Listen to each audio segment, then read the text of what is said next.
नमस्कार, मुद्दा में आपका स्वागत है। मैं हूं रविंद्र चौहान। हाल ही में पूर्वोत्तर के 3 राज्यों का चुनाव संपन्न हुआ है।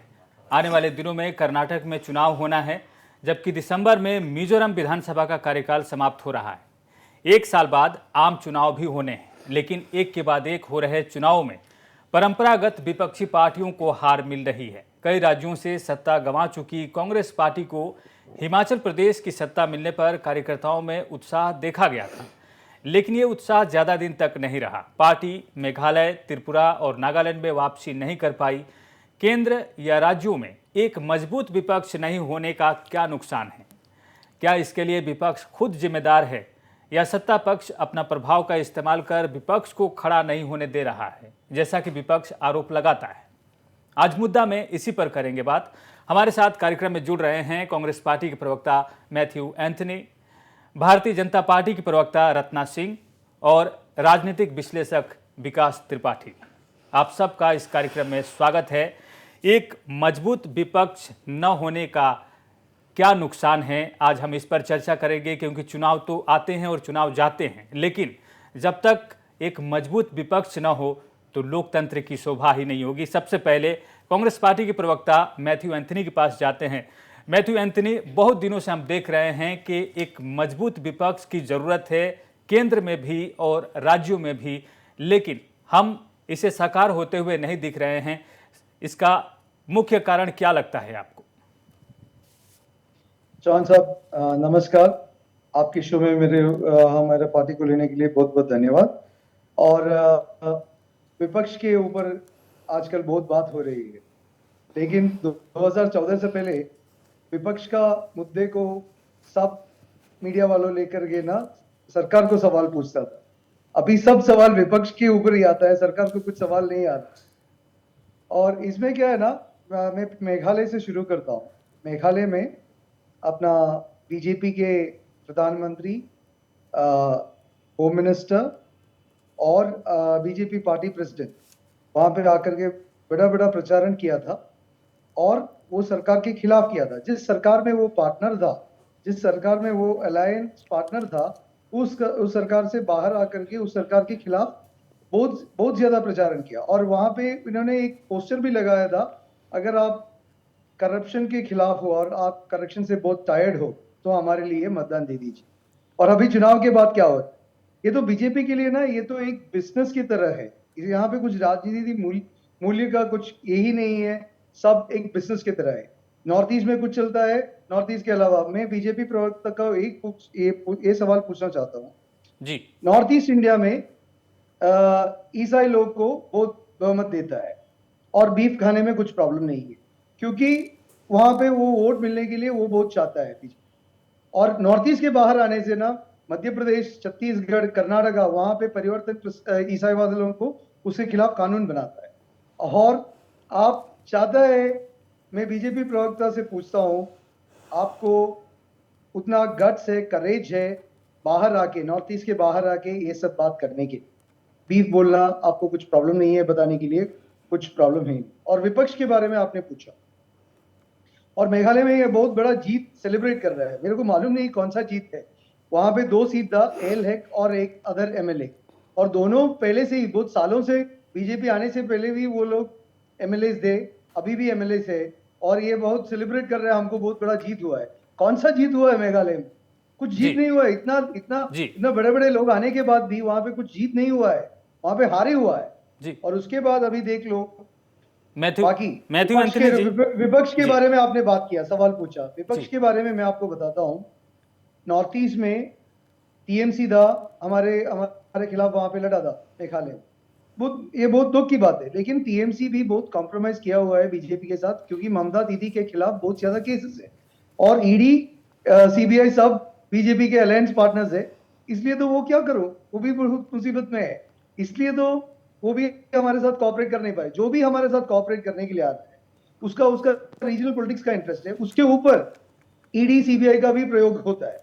तो विपक्ष कैसे? एंथनी जी, आप बहुत कुछ आप आरोप लगा रहे हैं। मुझे लगता है कि आपके पहले वाले सवालों का जवाब हम रत्ना सिंह, जो बीजेपी प्रवक्ता हैं, उनसे ले लेते हैं, क्योंकि आपने जो बातें कही हैं उसमें दम है और रत्ना सिंह उसका जवाब देने के लिए तैयार है। रत्ना सिंह जी, आपकी पार्टी विधायकों की संख्या आपकी पार्टी नहीं बढ़ा पाई मेघालय में, और आपने चुनाव के अंत तक आपने जो वहाँ की सत्ताधारी पार्टी हैं, एनपीपी हैं, जो नेतृत्व कर रही थी, उनका आपने खूब खिलाफत किया, उनके खिलाफ आपने खूब बोला, और फिर आप एक साथ हैं। ये सवाल उनका सबसे पहले था। सभी को नमस्कार। कहते हैं ना कि खिसियानी बिल्ली खंभा नोचे, तो कोई बड़ी बात नहीं है। लेकिन मैं कहना चाहूँगी कि जब हमारा चुनाव हुआ और आज तक, अभी तक और पहले भी एनपीपी हमारे नेडा के एक पार्ट रहे हैं। नो डाउट कुछ इश्यूज रहे हैं, उसके अगेंस्ट में हम गए और बोला भी, ये बड़ी बात नहीं है। लेकिन बात यह है कि फिर से आप एक डेमोक्रेसी में फिर से आप चुनाव में जाएंगे, तो आज बीजेपी ने पहल नहीं की, एनपीपी के कॉनराड सांगमा ने पहल की, अमित शाह जी से बात हुआ और जेपी नड्डा जी ने स्टेट यूनिट को कहा, तो पहल तो उनके तरफ से हुई। और एक बहुत मैं कहूंगी कि आज बार बार चुनाव में जाने से जितना करोड़ों अरबों का खर्च होता है वो कम से कम रुक गया। और ठीक है, आज नकेल तो डली जाएगी और नकेल लगेगा, ऐसा नहीं है। और मैं कहना चाहूंगी कि आज तो कॉनराड सांगमा जो भी है वो हमारे जो नेडा है उसके ही पार्ट ऑफ द नेडा है। वो आज उनके साथ अलायंस, चलिए उनके साथ कुछ हुआ बात, फिर अलायंस हो गया। लेकिन मैं कहना चाहूंगी और मैं पूछना भी चाहूंगी, और मैं पूछना नहीं छोड़ना, पूछना छोड़िए, मीडिया में ये तो है ही और हर जगह है, सोशल मीडिया में या फिर आप तथ्यों के साथ हैं कि हमारा तो बात और अलायंस आपका इनके साथ होता है, कॉनराड सांगमा एनपीपी के हैं जो नेडा के पार्ट हैं, लेकिन आप तो अलायंस और आपकी दोस्ती और बातचीत तो चाइना के साथ होती है। तो वो बातों पे मैं नहीं पढ़ना चाहती हूँ। आज लोगों ने हमारे साथ में मिलकर आगे बढ़ने की कोशिश की है।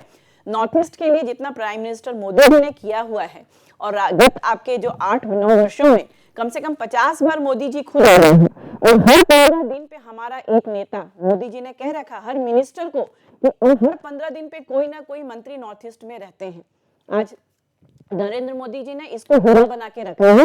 लेकिन आप क्या मेघालय में आप विपक्ष में नहीं रह सकती थी, क्योंकि आपने तो खुला प्रचार किया था? हम तो उनका कहीं सवाल भी, यही सुनिए, हम तो कहीं भी रहने को तैयार हैं, लेकिन पहल तो कॉनराड सांगमा जी से हुई है। और बड़प्पन दिखाते हुए, मैं तो कहूंगी कोई भी दिखाएगा, अमित शाह जी ने बड़प्पन दिखाते हुए अलायंस किया, क्योंकि इस राज्य को फिर से नहीं फेंकना है। और एक बात मैं कहना चाहूंगी, आज कांग्रेस के जो प्रवक्ता हैं इस पैनल में बैठे हैं, वो कह रहे हैं कि सीबीआई और ईडी का अलायंस है बीजेपी के साथ, सरकार के साथ। अरे ईडी और सीबीआई एक कॉन्स्टिट्यूशनल मशीनरी है, मतलब कॉन्स्टिट्यूशन के हिसाब से उनका पायदान होता है, उसके हिसाब से वो लोग चलते हैं और प्रोटोकॉल्स होती है। किसी भी सरकार के साथ उनका अपना, हाँ सरकार की मशीनरी है, अलायंस है, वो काम होगा, लेकिन न्यायपालिका के निगाह के अंदर होता है।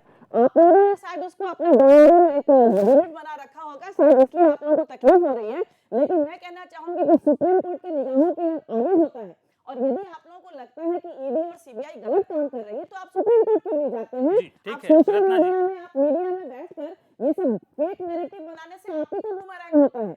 और आपके नेता जो कैम्ब्रिज में जाकर बोलते हैं ना, पुलवामा में जो हमारे 40 शहीद हुए थे, कैम्ब्रिज पर बाद में आइएगा रत्ना जी, समय है हमारे पास। 40 लोग जो शहीद हुए थे उनका उन्होंने मजाक उड़ाया, उनको कार बम्बर से ने मारा, ये कहा आपने। अरे आप आतंकवादी हमला कहने में डरते हैं? आप लोग तो अपने हिसाब से फेक नैरेटिव बनाते हैं, और आपके दोस्तों को कम्युनिस्ट पार्टी ऑफ चाइना के साथ चलती है। ठीक है, पहली प्रतिक्रिया लेते हैं रत्ना जी, पहली प्रतिक्रिया लेते हैं। विकास त्रिपाठी हमारे साथ हैं। विकास त्रिपाठी, सबसे पहले तो हम पहली प्रतिक्रिया आपसे चाहेंगे कि विपक्ष कमजोर होते जा रहा है और कई तरह के ट्रेंड विपक्ष को लेकर हैं, विपक्ष में बैठना नहीं चाहता है। इस तरह के जो ट्रेंड दिख रहे हैं वो क्यों हैं? क्योंकि विपक्ष नहीं होने का, मजबूत विपक्ष नहीं होने का लोकतंत्र में एक बड़ा नुकसान है। फिर भी हम देखते हैं कि विपक्ष लगातार कमजोर हो रहा है और विपक्ष में बैठने के लिए कोई तैयार नहीं है।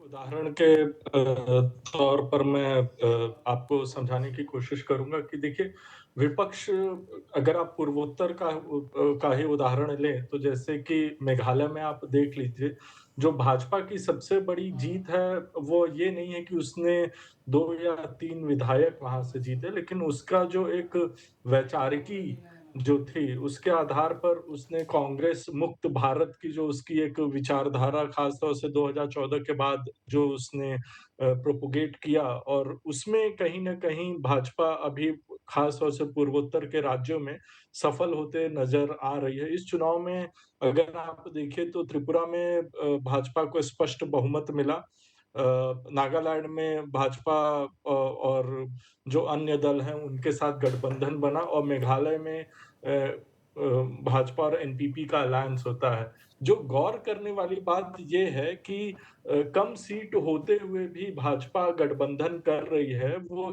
केवल इसीलिए कि उसको कांग्रेस को हाशिए पे रखना है। The whole intention is to put Congress at the margins, और इसी चूंकि कांग्रेस एक पैन इंडिया अगर कोई अपोजिशन पार्टी है, जो 120 मिलियन वोटर्स कांग्रेस पार्टी के थे, तो वो जो उसका सिकुड़ता हुआ एक जनाधार है, वो कहीं न कहीं से विपक्ष के लिए एक बड़ी चुनौती है कि जब तक कांग्रेस का एक बड़ा रिवाइवल नहीं होगा, तब तक विपक्ष कहीं से बहुत ठोस या मजबूत नहीं होगा। अब इसी संदर्भ में आप देख सकते हैं कि जैसे पूर्वोत्तर में कांग्रेस का जनाधार बहुत ही कमजोर हो गया है। आज पूर्वोत्तर के सारे राज्यों में जो क्षेत्रीय दल या क्षेत्रवादी दल थे, वो भाजपा के घटक दल में आ गए हैं। इसका बहुत बड़ा श्रेय जाता है जो कि एक नॉर्थ ईस्ट डेमोक्रेटिक अलायंस बना, जिसमें क्षेत्रवादी दलों को समावेश करते हुए आगे बढ़ी भाजपा, और ये क्षेत्रवादी दल कांग्रेस से दूरी बनाते हुए नजर आए। इस पूरे चुनाव में वामपंथी दलों को हटा दिया जाए तो कांग्रेस का कोई बड़ा गठबंधन नहीं रहा। चुनाव पूर्व भी और चुनाव पश्चात तो कहीं से प्रश्न नहीं उठता, और यही कहीं न कहीं स्थिति देश में भी देखने को मिल रही है, क्योंकि देखिए, जो एक पैन इंडिया पार्टी अगर हो तो उसका एक बहुत बड़ा मतलब उसका एसेट और लायबिलिटी बहुत बड़ा होता है। एसेट तो ये है कि उसका वोट शेयर बहुत बड़ा होता है, लेकिन उसका हर एक स्टेट में पॉलिटिकल कॉम्पिटिटर भी होता है।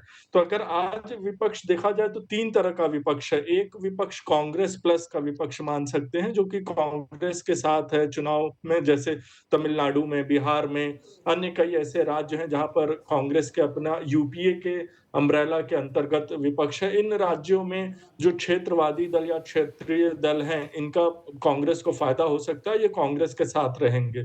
दूसरा एक विपक्ष का जो स्पेस है वो गठित होता है उन दलों से जो कि एक थर्ड फ्रंट टाइप में कॉन्स्टिट्यूट करते हैं, जिनका कि कांग्रेस से भी संघर्ष रहता है, चुनावी संघर्ष। जैसे आप टीएमसी को ले लीजिए, जैसे आप आम आदमी पार्टी को ले लीजिए, जैसे आप टीआरएस को ले लीजिए, या कई ऐसे दल हैं जो कि या बीजेडी को ले लीजिए, जो कि कांग्रेस से सशंकित रहते हैं और वो अपने स्पेस में कांग्रेस को इंक्लूड नहीं करना चाहते हैं। तो ये विपक्ष के जो पूरे यूनिटी का रणनीति है सवाल। उसको कमजोर करता है। और तीसरे प्रकार के जो दल हैं, जो कि इंडिपेंडेंट रहते हैं, ना वो थर्ड फ्रंट के साथ चाहते हैं, ना ही कांग्रेस के साथ जाते हैं, जैसे बीजेडी आप मान लीजिए, वो अपनी जो स्थिति है वो कांग्रेस और बीजेपी दोनों के वैचारिकी से एक सैद्धांतिक दूरी बनाए रखते हैं। तो जो विपक्ष का इतना बिखराव है, उसको समेटने में कांग्रेस की जो सबसे बड़ी असफलता रही है पिछले 10 साल में, वो यही रही है कि कोई ऐसा एक वैचारिकी प्रस्तुत नहीं कर पाई, एक नैरेटिव प्रस्तुत नहीं कर पाए, जिससे कि विपक्ष का खेमा एकत्रित हो। लेकिन जी। उसमें कांग्रेस की भी बहुत बड़ी गलती नहीं मैं देखता। उसमें गलती इस बात की है कि कोई भी नेशनल पार्टी होगी, उसका पैन इंडियन अपोजिशन होगा।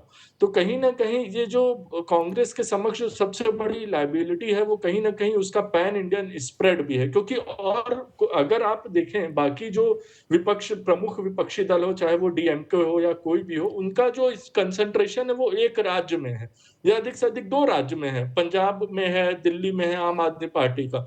लेकिन कांग्रेस जो कि सबसे बड़ा प्रमुख विपक्षी दल है, उसका सीमित होना और उसके साथ घटक दलों का नहीं आना, ये विपक्ष की एक बहुत बड़ी कमजोरी जी। है, और ये स्थिति अभी आगे बरकरार रह सकती है। बिल्कुल विकास जी, अब हम जुड़ेंगे मैथ्यू एंथनी से, लेकिन मैथ्यू एंथनी के पास जाने से पहले लेना होगा हमको छोटा सा ब्रेक के बाद जल्दी लौटते हैं।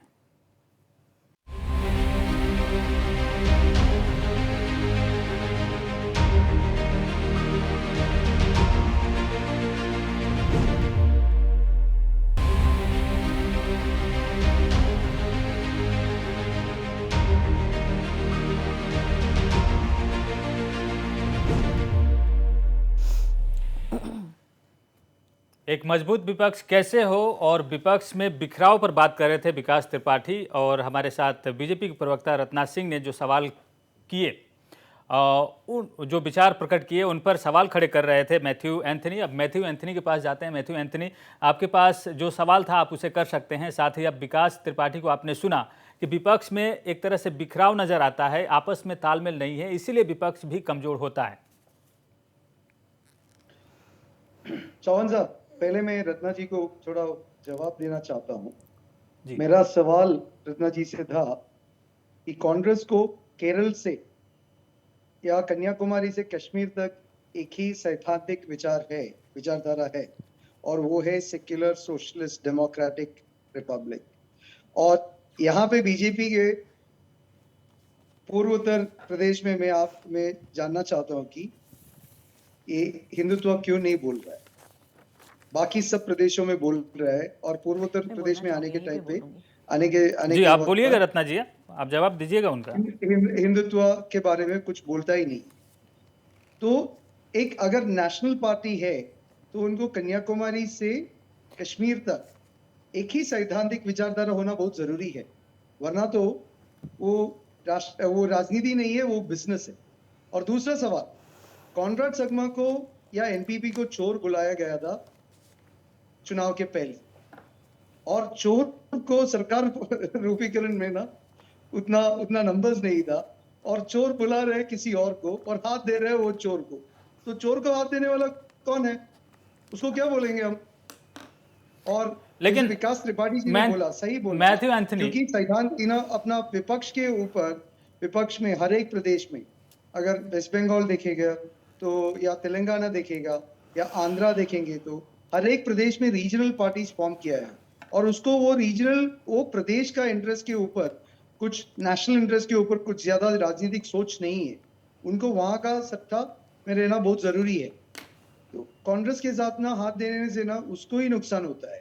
तो इसलिए विपक्ष का एक एकीकरण में ना कांग्रेस को बहुत ज्यादा तकलीफ वहां पे होता है। और जैसे जितना भी आप साफ करने के लिए सोचता है और बात करता है, लोग नहीं मानता है कि ईडी का और सीबी का बहुत ज्यादा इस्तेमाल और या अब्यूज कर रहा है। उसको कुछ उस विचार के ऊपर कोई किसी को कुछ शक नहीं है। आप दिल्ली में देखो, आम आदमी पार्टी के लोग को कैसे ये टॉर्चर कर रहे हैं। आम आदमी पार्टी का करप्शन को कुछ भी सपोर्ट नहीं कर रहा, करप्शन का इन्वेस्टिगेशन करने का है। लेकिन हर प्रदेश में जो सरकार के ऊपर कुछ सवाल पूछता है, उसके ऊपर कुछ आरोप लगाता है, उनके घर पे आज या कल तो ईडी पहुंच पाएगा, सीबीआई पहुंच पाएगा। लेकिन अदानी के ऊपर कुछ सीबीआई नहीं है, कुछ सीरियस फ्रॉड इन्वेस्टिगेशन नहीं है। 10 लाख करोड़ का नुकसान रिटेल इन्वेस्टर्स को हुआ है। सर, अडानी के पीछे आप लोग हाथ धो के क्यों पड़े हैं, ये जनता को समझ में नहीं आता है, क्योंकि आपकी ही कई राज्यों के सरकारों के साथ अडानी का टाई अप है और बिजनेस चल भी रहा है। वो है चौहान साहब अदानी, लेकिन ना क्या बता रहा हूँ ना, हम भी तैयार है वो इन्वेस्टिगेशन लेने के लिए। आप क्यों इन्वेस्टिगेशन, सरकार क्यों अभी छोटे छोटे चिदम्बरम जी अब उस पर सुप्रीम कोर्ट ने कमेटी बना दी है, अब उसका इन्वेस्टिगेशन होगा। मैथ्यू एंथनी, आपने जो सवाल किया है वो सवाल हम रत्ना जी से पूछ लेते हैं कि एक ही विचारधारा क्यों नहीं होनी चाहिए, पैन इंडिया एक ही विचारधारा क्यों नहीं होनी चाहिए। मैं बोलना चाहूंगी, मैं कांग्रेस के प्रवक्ता को थोड़ा सा बात बताना चाहूंगी। मैथ्यू एंथनी, आप जवाब भी सुन लीजिए। कांग्रेस के प्रवक्ता जी ने क्वेश्चन उठाई है, बहुत मैं सोचती हूं कि बहुत ही अच्छा अपने महत्वपूर्ण प्रश्न उठाया है कि एक सिद्धांत आइडियोलॉजी लेकर चलना चाहिए, और भारतीय जनता पार्टी का एक आइडियोलॉजी एक सिद्धांत है, अंत्योदय तक हमें पहुंचना है। हमारा गवर्नेंस सेंट्रल गवर्नमेंट से लेके एक समाज के अंतिम क्षण में जो व्यक्ति खड़ा है, लाइन में व्यक्ति खड़ा है, वहां तक पहुंचना चाहिए। साहब, आपको मैं बताना चाहूंगी कि आपके ही प्रधानमंत्री थे राजीव गांधी जी। हमारे जो स्वर्गीय राजीव गांधी जी ने कालाहांडी में कहा था कि हम जब सरकार केंद्र से 1 रुपया भेजती है ना तो 15 पैसा तक पहुंचता है। हमारा अंत्योदय तक आइडियोलॉजी है पूरे भारत में, मिजोरम से लेके गुजरात से लेके कश्मीर से लेके केरल तक हमारा अंत्योदय, हर एक को हमारी जो गवर्नेंस की अच्छाई है वो पहुंचनी चाहिए। नंबर 2, आप कहते हैं कि आइडियोलॉजी एक होनी चाहिए। अरे मैथ्यू जी, आप केरल में कुश्ती करते हैं और त्रिपुरा में दोस्ती करते हैं कम्युनिस्ट के साथ, ये कैसी आइडियोलॉजी हो गई भाई? आपने वहां पे आपका वो विपक्ष बन के बैठते हैं, और त्रिपुरा में आपने तो संगठन एक करके, एक होकर आप इलेक्शन खेलते हैं और आइडियोलॉजी की बात कहते हैं। आज आम आदमी पार्टी जो दिल्ली में अभी केंद्र जो दिल्ली में सरकार चला रहे हैं केजरीवाल, जब इंडिया अगेंस्ट करप्शन में, याद है ना 2011 के समय की बात होगी, जब केजरीवाल इंडिया अगेंस्ट करप्शन थे, तो वही शीला दीक्षित के अगेंस्ट में उन्होंने, तब भी लीकर पॉलिसी की केस चली थी, तब उन्होंने शीला दीक्षित को दलाल कहा था और कुछ दिनों के बाद आपने अलायंस करके उनके साथ सरकार बनाई थी। और अभी जब मनीष सिसोदिया जेल में गए हैं तो आप ही के वकील, आई थिंक मनु सांघवी जी हैं कांग्रेस के, आप अभी कह रहे हैं कि उनका करप्शन सपोर्ट नहीं करते हैं, बट आपके कांग्रेस के ही मेंबर वकील सुप्रीम कोर्ट के मनीष सिसोदिया जी का केस लड़ रहे हैं। यदि मैं गलत हूं तो मुझे करेक्ट करिएगा। सर प्लीज मुझे, आप जो कह रहे हैं आइडियोलॉजी की बात, आप कह रहे हैं कि हिंदुत्व की आइडियोलॉजी की बात, हमारा हिंदुत्व आइडियोलॉजी रहा है, रहेगा। हम सबका साथ, सबका विकास, सबका विश्वास और प्रयास लेके चल रहे हैं। आज नागालैंड में भारतीय जनता पार्टी की जीत और मेघालय में 2 सीट इंटैक्ट और हमारे पॉलिसी को सपोर्ट करने जवाब से एक सवाल मैं उनसे पूछ लेता हूं। आज मैथ्यू जी को पूछ रही हूं, यही कांग्रेस ने प्रभु राम पर क्वेश्चन उठाया था, यही प्रभु राम पे आपने क्वेश्चन उठाया था, और आज आप मंदिर घूम रहे हैं। आज आप काशी से, उज्जैन से लेकर राम मंदिर तक आप घूम रहे हैं, पर यही कांग्रेस पार्टी ने क्वेश्चन उठाई थी, राम जी पर क्वेश्चन उठाए थे आपने। आपका क्या सिद्धांत है भाई? आप कौन सा सिद्धांत करते हैं? ठीक है, आपका सवाल हो गया। देश तोड़ने वाली सिद्धांतों पे बिलीव करते हैं। आपका कोई सिद्धांत नहीं है, आपके सिद्धांतों को लोगों ने नकारा है। रत्ना जी जवाब तो देने दीजिए। मैथ्यू एंथनी जवाब आपका ले लेंगे, उसके बाद विकास त्रिपाठी के पास जाएंगे। मैं आपको अभी भी, रत्ना जी आप इमोशनल हो रहे हैं, मैं बिल्कुल शांत मैं नहीं बैठा इमोशनल हूं। नहीं हूं, मैं इमोशनल नहीं हूं, मैं मैं सच्चाई बता रही हूं। मैं आपको 2 ही सवाल वापस पूछ रहा हूं। आपके मुंह से बोल सकता हूं कि भारत के बाकी प्रदेशों में आप जितना सहमत है पूर्व नॉर्थ ईस्ट में बीफ खाने के लिए बाकी लोग के सहमत है, आप यूपी में उसके लिए सहमत है, मध्य प्रदेश में सहमत है, छत्तीसगढ़ में सहमत है, बेंगलुरु में सहमत है, बाकी प्रदेशों में सहमत है। दूसरा चीज, आप कर्नाटक में परिवर्तन के खिलाफ कानून लेके आया, मध्य प्रदेश में ईसाइयों को टॉर्चर कर रहा है, हमारा चर्च तोड़फोड़ कर रहा है, छत्तीसगढ़ में कर रहा है, आपका भद्रलोक विश्वविद्यालय कर रहा है, आप उसके खिलाफ स्टेटमेंट देने के लिए तैयार है? टॉर्चर की बात नहीं कह सकते हैं, तो मैं तो बोलूंगी कि केरल में आप हिंदुओं पे टॉर्चर कर रहे हैं। इंटरप्ट नहीं किया, आप मुझे बात करने दीजिए। आप मुझे बात करने दीजिए। आप बोलिए।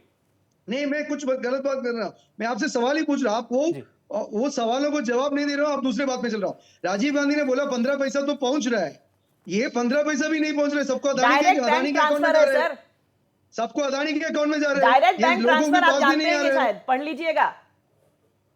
मालूम है राजीव गांधी ने वो स्टेटमेंट दिया, लेकिन अभी ना 15 भी नहीं पहुंच रहे, अभी तो पूरा अदानी के अकाउंट में पहुंच रहे, और प्रधानमंत्री इतना तो ज्यादा बात कर रहे हैं, हर एक चीज में बात कर रहे हैं। रत्ना जी आप बोलिएगा, कार्यक्रम आप लोगों का ही है, लेकिन मुझे लगता है आप लोग अपनी पूरी बातें एक समय, निर्धारित समय में पूरा कर लें। मैथ्यू एंथनी, आपसे एक छोटा सा सवाल था जो रत्ना जी ने पूछा था कि आप केरल में दूसरा अप्रोच रखते हैं और आप त्रिपुरा में दूसरा अप्रोच रखते हैं। उसका जवाब मैं देता हूँ जी। अभी सीपीआईएम का पॉलिटिकल आइडियोलॉजी आपने देखा तो, और हमारा कांग्रेस का पॉलिटिकल आइडियोलॉजी देखा तो, उसमें एक चीज है, सोशलिस्ट। सीपीआईएम केरला के साथ हम अभी भी पार्टिसिपेट करने के लिए तैयार नहीं हूं, क्योंकि वहां पे एक व्यक्ति हमारा प्रधानमंत्री के जैसे डिक्टेटरशिप चला रहा है वहां पे, उनके साथ हम हाथ देने के लिए तैयार हैं। लेकिन अपना राष्ट्रीय राजनीतिक इतिहास देखेंगे तो अपना सीपीआईएम के साथ यूपीए बनाया भी है। तो यहाँ तो ये हुआ ना मैथ्यू एंथनी, यहाँ तो ये हुआ ना कि आपने विचारधारा का विकेंद्रीकरण कर लिया है। हाँ, विचारधारा का विकेंद्रीकरण हो गया है। जो आप बोल रहे थे कश्मीर से कन्याकुमारी तक एक ही विचारधारा आपकी पार्टी का, तो हमें तो लगता है कि विचारधारा का विकेंद्रीकरण हुआ है, डिसेंट्रलाइजेशन हुआ है, क्योंकि आप केरल में कुछ और अप्रोच आपका है, त्रिपुरा में कुछ और है। जो आरोप आप भाजपा पर लगा रहे हैं, नहीं, केरल में भी हमारा सीपीआईएम के साथ कोई प्रॉब्लम नहीं है, लेकिन उसका गवर्नमेंट लीड करने वाला चीफ मिनिस्टर पिनराई विजयन है, वो डिक्टेटरशिप के जैसे चला रहा है। वो सीपीआईएम का आइडियोलॉजी है, वो उसको अलग रखा है, वो एक डिक्टेटरशिप के तरह चला रहा है। वरना तो हमारे को ना सीपीआईएम के साथ आइडियोलॉजिकली हमारा एक मिडिल पाथ है, उसके लिए हमने तो टाई अप किया है। जी ठीक है मैथ्यू एंथनी जी, एक छोटा सा ब्रेक लेते हैं और ब्रेक के बाद विकास जी के पास सीधे जाएंगे।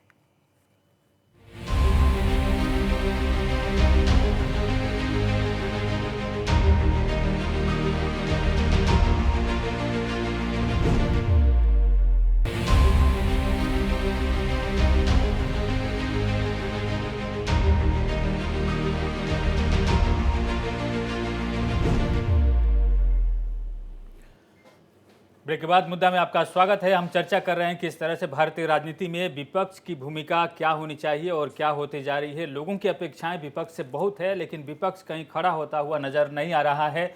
हम सीधे चलते हैं विकास त्रिपाठी के पास।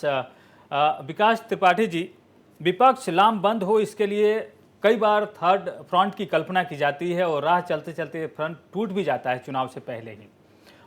इसकी क्या वजह है? क्या कोई एक चेहरा, जिस तरह के बड़े चेहरे होते हैं, प्रधानमंत्री मोदी का चेहरा है, राहुल गांधी का चेहरा है, डॉक्टर मनमोहन सिंह का चेहरा है, कोई एक चेहरा न होने का खामियाजा विपक्ष को एकजुट नहीं कर पाता है? जी, आपके इस मत से मैं सहमत करता हूं, क्योंकि आप कोई भी सर्वे एजेंसी देख लीजिए, चाहे सी वोटर का पोल ट्रैकर होता है, तो सी वोटर का जो सर्वे होता है उसमें जो वर्तमान प्रधानमंत्री मोदी हैं, उनके और विपक्ष के किसी भी नेता के मध्य जो लोकप्रियता का अंतर है वो बहुत ज्यादा है। और यह एक बहुत बड़ा कारण है कि जो विपक्ष में कोई सामंजस्य स्थापित नहीं हो सकता है। देखिए, 3 चीज़ें होती हैं जो एक सामंजस्य स्थापित करती हैं। सबसे पहला तो नेतृत्व होता है कि आप किसी नेतृत्व पर एक आम राय बना लें और उसके बाद चुनाव के समय जाएँ। दूसरा होता है नीतियाँ, कि कौन-सी ऐसी नीति हैं जिनको लेकर के कि आप स्पष्ट मत रखते हैं। और तीसरा और जो प्रमुख है वो होता है विचारधारा।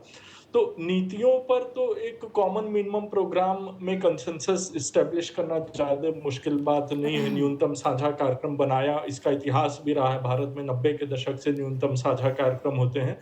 लेकिन जो विपक्ष के समक्ष जो सबसे बड़ी चुनौती है वो यही है, मतलब विचारधारा और नेतृत्व। कोई ऐसा जिसे कहते हैं चुनाव गाथा, मतलब विपक्ष के पास कोई ऐसा नेतृत्व नहीं है आज के समय में जो कि हर राज्य में एक विपक्ष के दलों को एक साथ खींच के ले जा सके। अगर आप वहीं देखिए तो 2014 से जैसे प्रधानमंत्री मोदी का नेतृत्व है वो कहीं न कहीं हर एक राज्य जहाँ भी बीजेपी गई है वहाँ पर ज़्यादातर राज्यों में जो मतदान रहा है वो बीजेपी के पक्ष में बढ़ा है।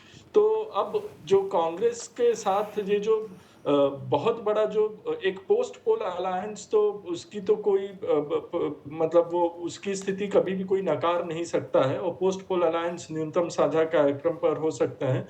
लेकिन प्री पोल अलायंस में दिक्कत है, क्योंकि ज्यादातर राज्य ऐसे हैं जहां पर कांग्रेस एक डोमिनेंट प्लेयर रही है, जहां पर कांग्रेस का जो स्ट्रगल रहा है वो रीजनल पार्टी से रहा है। यहाँ तक कि आप देख लीजिए, अभी हाल ही में जब आम आदमी पार्टी को समर्थन देते हुए कुछ क्षेत्रीय दलों ने अपना एक पत्र लिखा तो उसमें कांग्रेस शामिल नहीं हुई, क्योंकि दिल्ली में कांग्रेस और आम आदमी पार्टी में सीधी टक्कर होती है। तो जो कांग्रेस पार्टी का इतिहास रहा है और जो कांग्रेस पार्टी का वर्चस्व का इतिहास रहा है और जो क्षेत्रीय दलों से उनका संघर्ष का इतिहास रहा है, वो कहीं न कहीं इसमें आड़े आता है। वो सभी राज्य जहां पर कांग्रेस पार्टी की सीधी टक्कर उन क्षेत्रीय दलों से नहीं होगी और कांग्रेस जहां पे कमजोर है वहां पे तो गठबंधन हो जाएगा, जैसे कि बिहार। लेकिन अब कांग्रेस का गठबंधन अगर आप सोचे कि केरल में हो जाए या दिल्ली में हो जाए, या आप सोचिए कि पंजाब में हो जाए या पश्चिम बंगाल में हो जाए, तेलंगाना, आंध्र प्रदेश, इन राज्यों में हो जाए, कर्नाटक में भी अभी चुनाव होने हैं, लेकिन कांग्रेस और जेडीएस का गठबंधन अभी तक नहीं हुआ है और इस संबंध में अभी भी कोई बहुत सकारात्मकता दिख नहीं रही है। तो जो राज्यों के जो चुनाव हैं और जो राज्यों से जो राजनीतिक दल आते हैं, जो उनसे कांग्रेस पार्टी का जो एक संघर्ष का इतिहास रहा है, वही कांग्रेस और के मध्य आ रहा है। या तो कोई ऐसे नेतृत्व पर एक सामंजस्य स्थापित कर लेते, लेकिन ऐसा हुआ नहीं, क्योंकि Congress is adamant on Rahul Gandhi. Other parties are welcoming Rahul Gandhi, but they are not openly supporting Congress party leadership. So इसीलिए ये बहुत बड़ी चुनौती है। खैर अभी समय है, अभी लगभग 300 से दिन का से ज्यादा, करीब 400 दिन है, तो मेरे ख्याल से अभी समय है, आगे देखते हैं क्या होता है। रत्ना जी कुछ बोलना चाहते हैं, लेकिन इससे पहले हमारा सवाल मैथ्यू एंथनी से है। मैथ्यू एंथनी से हम सवाल कर लेते हैं। रत्ना जी आप बोलिएगा। मैथ्यू एंथनी जी, पहले ये आरोप लगता था कि आपकी पार्टी का जो नेतृत्व है उस पर विचार नहीं किया जा रहा है, पार्टी में लोकतंत्र नहीं है, लेकिन अभी आपके पास फुल टाइम एक अध्यक्ष हैं। मल्लिकार्जुन खड़गे की नियुक्ति के बाद भी जो अपेक्षाएं थी लोगों को, वो ऐसा लगता है कि वो अपेक्षाएं पूरी नहीं हो पा रही है। क्या वजह है? एक फुल टाइम अध्यक्ष है आपके पास पार्टी को संभालने के लिए, क्या आपको नहीं लगता कि किसी भी चीज़ का एक एक्सपायरी डेट होता है? एक्सपेरिमेंट करते रहना चाहिए, जो हम दूसरी पार्टियों में देखते हैं, भाजपा में देखते हैं, लेकिन कांग्रेस पार्टी में नेताओं को मौका नहीं मिलता है, एक ही नेता को बार बार चेहरा के रूप में पेश किया जाता है। क्या ऐसा आपको लगता है?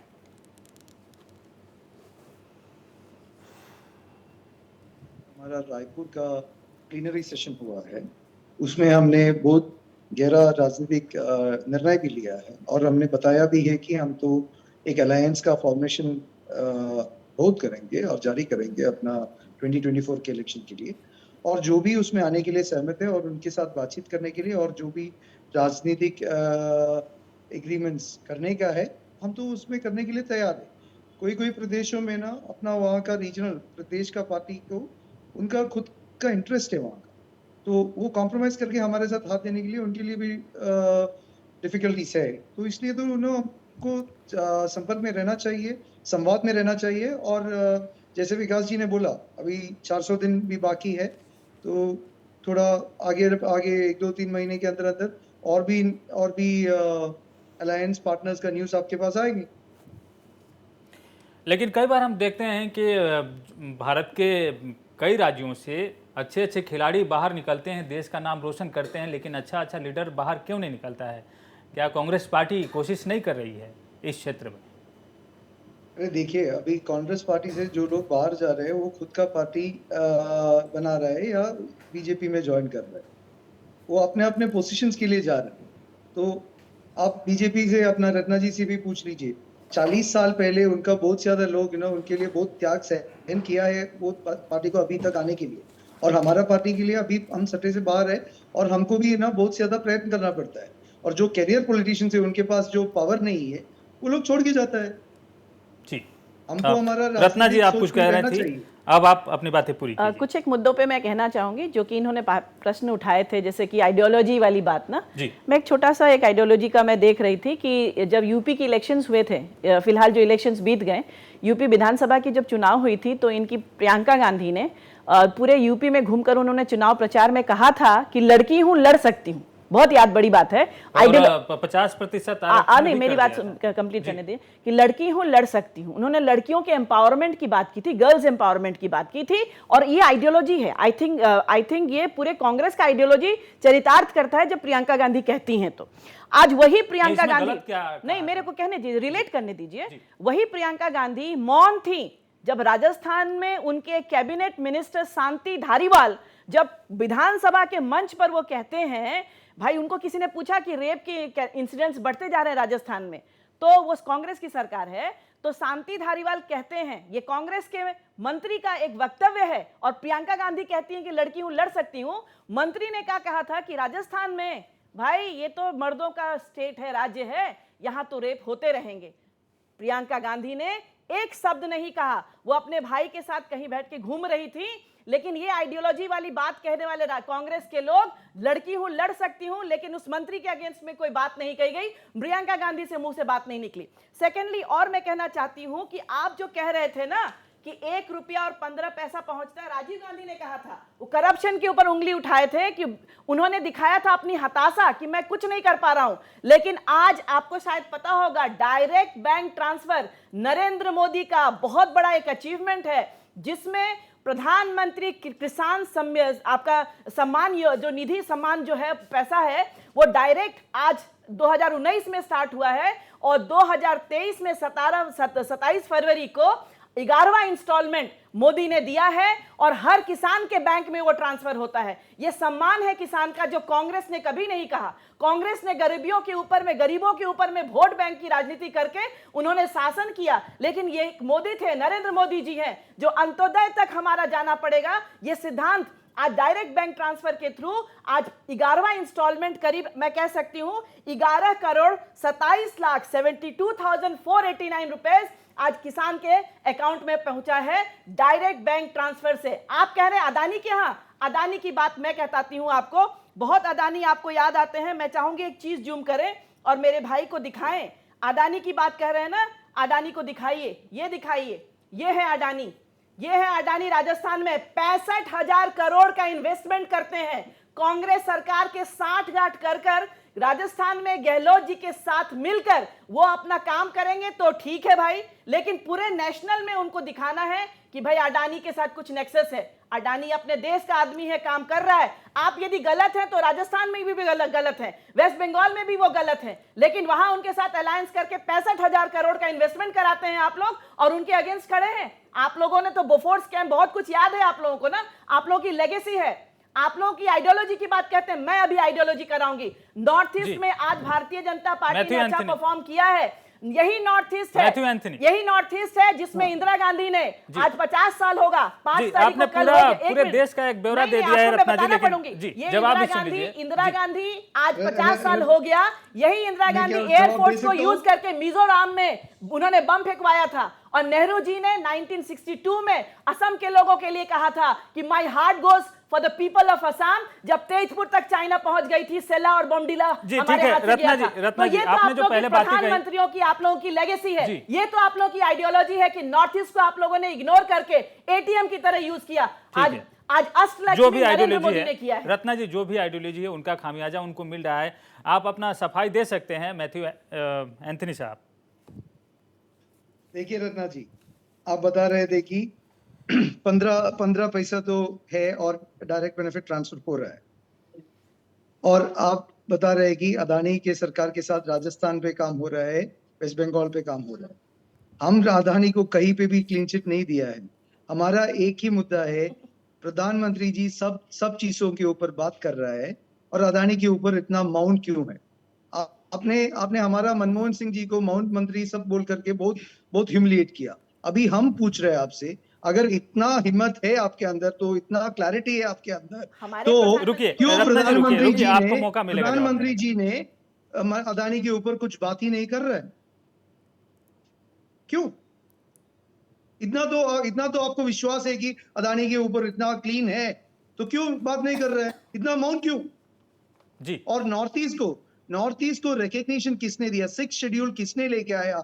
और सब चीजें north east development committee, NDC, north east development committee, और वहां का ट्राइबल लोग को एमडीसी के रूप में अधिकार किसने दिया? मेघालय का फॉर्मेशन किसने दिया? एससी जामर को पार्लियामेंट में कौन लेके आया नागालैंड से? ये सब हमने किया। आप जैसे बता रहे कि 2014 से पहले इंडिया में कुछ भी नहीं था, सबको बीजेपी ने लेके आया है 2014 के पहले। 2014 से पहले भारत है ही नहीं, कैसे बात कर सकता हूँ यार? और राजस्थान के मंत्री के ऊपर बात नहीं, रत्ना जी, अगर राजस्थान के मंत्री कांग्रेस का हम आपको मौका देंगे, कोई किसी दल का है राजस्थान, ठीक है रत्ना जी आप बोलिएगा, आपको मौका मिलेगा, लेकिन फिलहाल वक्त है छोटे से ब्रेक का, और ब्रेक के बाद मैथ्यू एंथनी के सवालों का जवाब आप दे सकती हैं।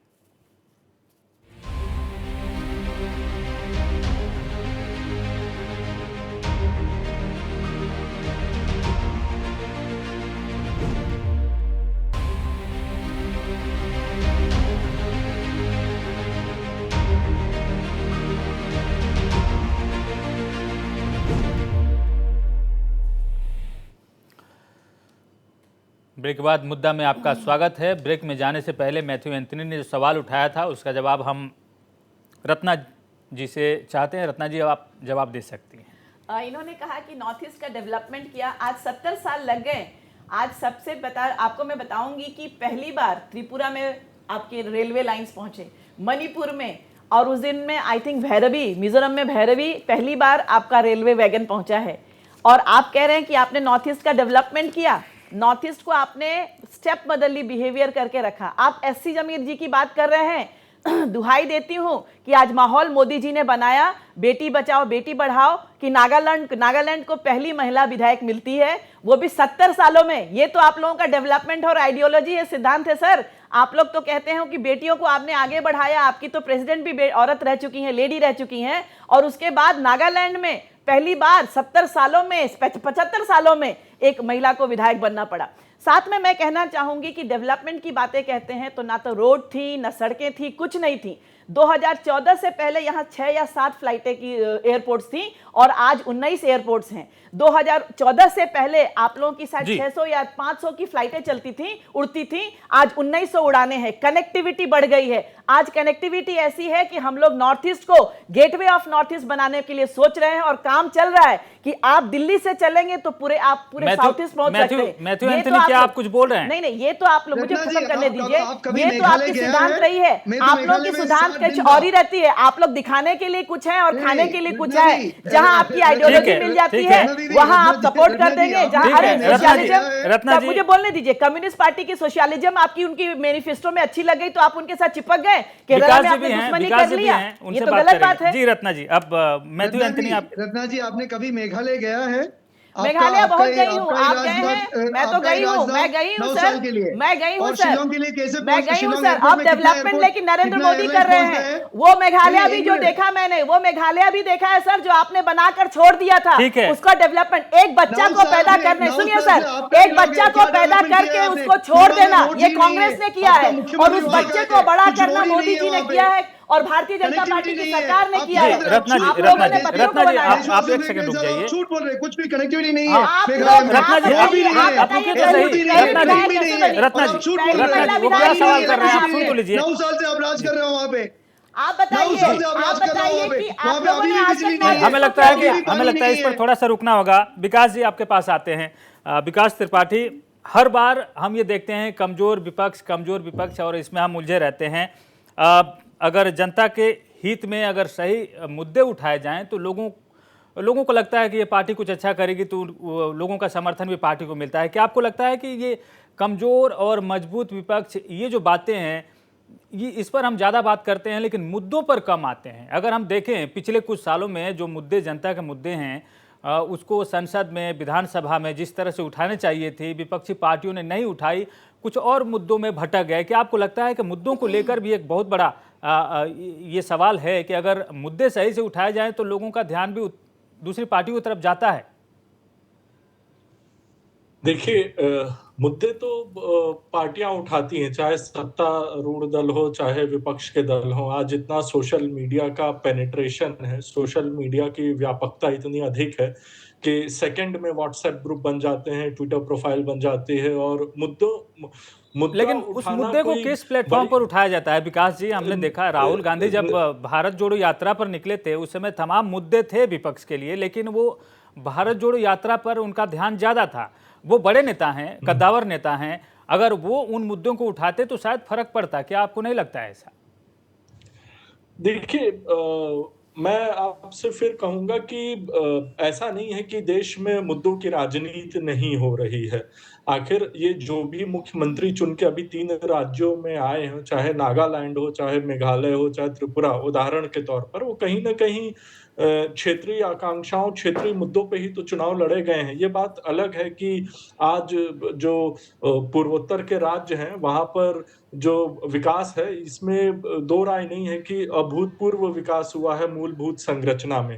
तो विकास को मुद्दा विकास का मुद्दा अगर विपक्ष बनाती है तो बहुत अधिक उसके पक्ष में चीजें जाते हुए नहीं दिखती हैं वर्तमान में। क्योंकि अगर आप आंकड़ों की ही बात कर लें तो चाहे डायरेक्ट बेनिफिट ट्रांसफर की स्कीम हो या कनेक्टिविटी हो या फाइनेंशियल इंक्लूजन हो या डेटा इंक्लूजन हो, तो उन सारे मुद्दों में चूंकि 10 साल से ये सरकार है तो इसका प्रदर्शन थोड़ा शोभनीय रहा है। और ये बात आंकड़ों के आधार पर भी समझी जा सकती है। जैसे इतने सर्वे एजेंसीज हैं, आप किसी को भी उठा के देखिए तो उनमें ये चीज समझ में आती। मैं आपसे फिर कहूंगा, कांग्रेस के समक्ष जो सबसे बड़ी चुनौती आज के समय में है वो यही है कि जो उसके कोर स्टेट थे, कोर स्टेट मतलब वो राज्य जो कि दो ध्रुवीय होते हैं, bipolar state, like MP, Rajasthan, Chhattisgarh, Punjab, Kerala, वो राज्य जहां पर कांग्रेस सबसे बड़ी खिलाड़ी थी, उन राज्यों में जहां पर वो मुख्यमंत्री भी देती आई है, अभी तक मुख्यमंत्री दी थी। मोदी एरा में भी राजस्थान में, मध्य प्रदेश में इसने मुख्यमंत्री दिया था। तो इन राज्यों में कैसे ये नेतृत्व का निर्माण करती है और प्रदर्शन करती है। जो भाजपा की जो सबसे बड़ी सफलता रही है वो यही रही है कि क्षेत्रीय नेतृत्व का बहुत विकास करना। तमिलनाडु में जहां भाजपा का भले ही जनाधार नहीं हो, लेकिन उसने एक वैकल्पिक नेतृत्व दे दिया है अन्नामलाई के रूप में। पूर्वोत्तर में उसने कई सारे नेतृत्व का निर्माण किया। मध्य प्रदेश में शिवराज सिंह चौहान का, तो जितने भी, उत्तर प्रदेश में योगी आदित्यनाथ का, तो जो कांग्रेस का जो पूरा एक डोमिनेंस का जो फेस था 1950s 60s, उसमें कांग्रेस के रीजनल छत्रप हुआ करते थे। क्षेत्रीय आकांक्षाओं को प्रतिनिधित्व देने वाले क्षेत्रीय नेतृत्व हुआ करते थे। आज कांग्रेस के समक्ष उनकी एक कतार नहीं है। और भाजपा की जो मोदी एरा है, उसका जो सबसे बड़ा, जो भाजपा को सशक्त बनाने में जो सबसे बड़ा जो कारक बना, वो एक लाभार्थी और नीति तो रही, इसमें कोई दो राय नहीं है। मोदी की लोकप्रियता पर भी कोई दो राय नहीं, लेकिन जो एक बहुत बड़ी चीज बनी, चाहे उत्तर प्रदेश हो, चाहे पूर्वोत्तर के राज्य हो या अन्य कोई राज्य हो, वहां पर क्षेत्रीय नेतृत्व का निर्माण करना। मतलब जैसे इसके वजह से क्या होता है कि चुनाव को बीजेपी एक राष्ट्रीय विचारधारा से तो जोड़ती है, हिंदुत्व के साथ भी अपने कोर आइडियोलॉजी पे तो लड़ती है, लेकिन लोकलाइज भी कर ले जाती है। और जिससे जो क्षेत्रीय आकांक्षाओं पर भी जो जो मतदाता मत करता है, वो कहीं ना कहीं बीजेपी के साथ चला जाता है। तो आज कांग्रेस के समक्ष यही तीन चुनौती कि कैसे क्षेत्रीय नेतृत्व का निर्माण करे, कैसे एक वैचारिकी प्रस्तुत करे जो कि समस्त विपक्ष के स्थान को एकत्रित कर सके, और कैसे एक ऐसे नीतियों पर एक साझा कार्यक्रम का निर्माण करे कि उसकी जो स्वीकृति है वो बढ़े। जी, मैथ्यू एंथनी जी, आपकी पार्टी कई राज्यों में सत्ता में है और कई राज्यों में मुख्य विपक्षी पार्टी भी हैं। करीब 9 राज्यों में आप मुख्य विपक्षी पार्टी हैं और एक समय आप ज़्यादातर राज्यों में आपका शासन होता था। आज भी आपकी पकड़ मजबूत है, या तो सत्ता में है या तो विपक्ष में है, तो आप बहुत पीछे नहीं हैं। क्या आपको लगता है कि आपकी जो कोशिश होनी चाहिए थी, जो जिस तरह से विंसेंट पाला है मेघालय में आपके प्रदेश अध्यक्ष, उन्होंने 5 सीटें जीतने के बाद उन्होंने कहा कि हमने जीरो से शुरुआत की मेघालय में। क्या आपको लगता है कि आपके पास वो कार्यकर्ता नहीं है जो बीजेपी जैसे बड़ी पार्टियों में अब हैं? आपको बहुत मेहनत करना पड़ेगा, काम करना पड़ेगा। क्या आप इसको स्वीकार करते हैं? और आपको छोटा से छोटा राज्य हो, वहाँ पर ध्यान ज़्यादा देना पड़ेगा, एकजुट होना पड़ेगा। देखिए, कांग्रेस पार्टी कभी भी एक केडर पार्टी नहीं था जी, बीजेपी या लेफ्ट के तरह एक केडर पार्टी नहीं था। Congress is a collective of ideas, thoughts, हमेशा पहले से ही। तो ये अब बदलने का मौका नहीं आया सर? इसी राह पर आप चलते रहेंगे, इसी आइडियोलॉजी पर? आइडियोलॉजी तो कांग्रेस का एक ही है ना, इंक्लूसिव है, सेक्युलर है, सोशलिस्ट है। तो आइडियोलॉजी इलेक्शन में हार जीत होते रहते हैं। बीजेपी का आइडियोलॉजी तो ना पहले 40 साल पहले भी यही था, अभी भी यही है, लेकिन वो बहुत ज्यादा हारने के बाद ही अभी जीत रहा है ना। तो हम आइडियोलॉजी चेंज नहीं कर पाएगा, क्योंकि हमारा वही आइडियोलॉजी है, लेकिन वो संदेश कैसे लोगों तक पहुंच पाएगा। और बीजेपी का एक ही है अभी, या चाहे डेवलपमेंट, चाहे कुछ भी चीज, वो शेमलेसली लोगों को झूठ बोलता है हम डेवलपमेंट कर रहे हैं। इसलिए मैं आप अपना रत्ना जी से पूछा, आप मेघालय कभी आया है? मेघालय सबसे पुअर स्टेट है अभी। 72.5% of the people are landless. Unemployment in all the northeast states is high. There is no infrastructure development as claimed. They are lying, absolutely brutally lying, which we cannot do. Because अभी जो channels media लोग उसको बहुत ज्यादा ये दे रहा है, क्योंकि ना वरना तो ईडी सब आएगा उसके पीछे। इसलिए झूठ बोलना ठीक नहीं है, सीधा मुंह पे झूठ बोलता है। ईडी और सीबीआई, इस पर हम दूसरे दिन बातचीत कर लेंगे, क्योंकि आप बार-बार इस तरह के मुद्दे उठाते हैं। भ्रष्टाचार के प्रचारण किया और उसके बाद बता रहे कॉन्ट्रैक्ट हमको फोन किया, इसलिए तो हम हाथ दे रहे हैं। क्या राजनीति है? कुछ मूल्यों का कुछ जगह है ही नहीं। कहीं पे भी कुछ ना कुछ करके सत्ते पे आने का है, बस। हमसे वो नहीं चल पाएगा जी। आखिरी जवाब रत्ना जी से ले लेते हैं। रत्ना जी, आप मेघालय क्या गई हैं? क्या आपने वहाँ की जमीनी स्थिति का जायजा लिया है? जिस तरह से आरोप लगा रहे हैं मैथ्यू एंथनी साहब? जी जी, मैंने सब जमीनी हकीकत मैं देखी फैक्ट- है मैं और फैक्ट ही आज बता रहा हूं। इनके तरह झूठ मैं नहीं बोलती हूँ। 70 साल से ये लोग झूठ बनकर बुर्बक बना रहे हैं लोगों को, और लोग अब इनसे पूरी तरह से वाकिफ हो चुके हैं कि ये लोग खोखले हैं। बोलते हैं ना, थोथा चना बाजे घना। ये कांग्रेस पार्टी यही है। और कांग्रेस पार्टी के जो हमारे उनके प्रेसिडेंट मल्लिकार्जुन खड़गे ने कहा था कि they were small states that go with the central government. इनकी लेगेसी और इनकी आइडियोलॉजी सोच लीजिए। इनके party president, I think president है ना वो, और उन्होंने बोला कि नॉर्थ ईस्ट के छोटे छोटे स्टेट्स ना ये सेंट्रल गवर्नमेंट के साथ जाते हैं। सोचिए इनके मन में भावना नॉर्थ ईस्ट के प्रति कैसी है। आज नॉर्थ ईस्ट में भरपूर डेवलपमेंट हो रहा है, आसपास पूरी तरह डेवलपमेंट हो रहा है। इनकी तरफ फेक नैरेटिव इन्होंने आज मुझे बता रहे हैं, ये मॉरल साइंस बता रहे हैं। आज भारतीय जनता पार्टी को मॉरल साइंस बता रहे हैं। कल कॉनरेड संगमा यदि इनको फोन किए होते तो ये सरकार बना चुके होते। लेकिन आज मुझे आप पूछ रहे हैं तो मैं पूछ रही हूँ, मैं पूछ रही हूँ, सुनिए सर जी, मैं पूछ रही हूँ कि दिल्ली में आपने शीला दीक्षित का अगेंस्ट किया था, दलाल बताया था, और आप उन्हीं के साथ अभी दोस्ती करके बैठे हैं। आप मॉरल साइंस की बातें मत बताइए। मॉरल साइंस और चरित्र आपको सूट नहीं करता है, कांग्रेस को सूट नहीं करता है। कांग्रेस ने क्या क्या नहीं कहा है, इतिहास गवाह है। इतिहास नहीं, अभी तक लोगों के सामने दिख रहा है कि मल्लिकार्जुन खड़गे बोलते हैं कि ये छोटे छोटे नॉर्थ ईस्ट के स्टेट, आपकी मेंटेलिटी कैसी है नॉर्थ ईस्ट को छोटा बना के रखने का। लेकिन नरेंद्र मोदी जी नॉर्थ ईस्ट को अष्टलक्ष्मी मानते हैं, आप लोग छोटा मानते होंगे, लेकिन हम, हमारी पार्टी, हमारे प्रधानमंत्री नॉर्थ ईस्ट को अपने सर पे लेके चलते हैं। ठीक है रत्ना जी और कितना बोलेंगे? आपने सब कुछ बोल ही दिया। बार बार ये आप बोल रही हैं, इतने सारे आरोप जो कांग्रेस पार्टी के जो प्रवक्ता हैं वो झेल नहीं पा रहे हैं। हमारे यहाँ सवाल है कि एक मजबूत विपक्ष चाहिए जिससे लोकतंत्र, भारतीय लोकतंत्र मजबूत हो, वो नहीं दिख रहा है। इसके लिए क्या किया जाए? और प्रमुख विपक्षी पार्टी के प्रवक्ता के रूप में हमारे साथ मैथ्यू एंथनी थे और उन्होंने इसका जवाब दिया है। उनकी पार्टी है, उनकी आइडियोलॉजी है, वो आगे किस तरह से चलेंगे ये उनके ऊपर छोड़ते हैं। फिलहाल इस कार्यक्रम में आप सबका शामिल होने के लिए और बहुमूल्य विचार रखने के लिए बहुत बहुत धन्यवाद। नमस्कार। नमस्ते।